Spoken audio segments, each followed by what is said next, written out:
بسم اللہ الرحمن الرحیم۔ رضائے الہی پر خوش ہونے کی دعا۔ سید الساجدین امام زین العابدین علیہ السلام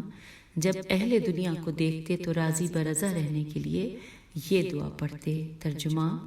اللہ تعالیٰ کے حکم پر رضا و خوشنودی کی بنا پر اللہ کے لیے حمد و ستائش ہے۔ میں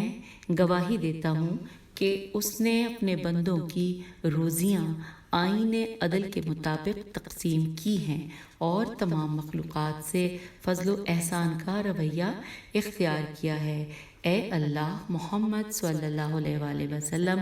اور ان کی آل علیہم السلام پر رحمت نازل فرما،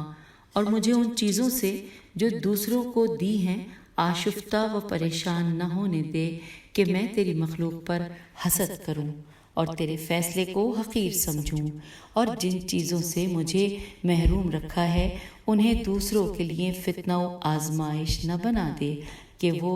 از روئے غرور مجھے بنظر حقارت دیکھیں۔ اے اللہ، محمد صلی اللہ علیہ وآلہ وسلم اور ان کی آل علیہم السلام پر رحمت نازل فرما، اور مجھے اپنے فیصلہ قضاء و قدر پر شادماں رکھ، اور اپنے مقدرات کی پذیرائی کے لیے میرے سینے میں وسعت پیدا کر دے مالک، اور میرے اندر وہ روح اعتماد پھونک دے کہ میں یہ اقرار کروں کہ تیرا فیصلہ قضاء و قدر خیر و بہبودی کے ساتھ نافذ ہوا ہے، اور ان نعمتوں پر ادائے شکر کی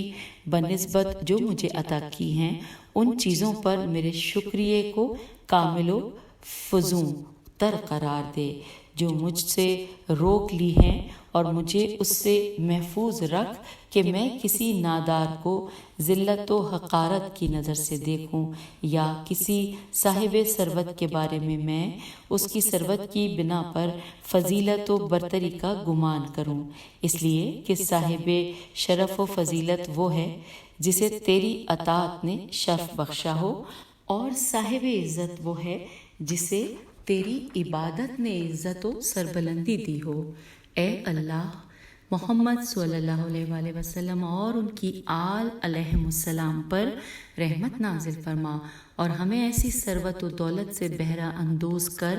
جو ختم ہونے والی نہیں، اور ایسی عزت و بزرگی سے ہماری تائید فرما جو زائل ہونے والی نہیں، اور ہمیں ملک جاوداں کی طرف رواں دواں کر، بے شک تو یکتا و یگانہ اور ایسا بے نیاز ہے کہ نہ تیری کوئی اولاد ہے اور نہ تو کسی کی اولاد ہے، اور نہ تیرا کوئی مثل و ہمسر ہے۔ اللہم صلی علی محمد و آل محمد وعجل فرجہم اجمعین۔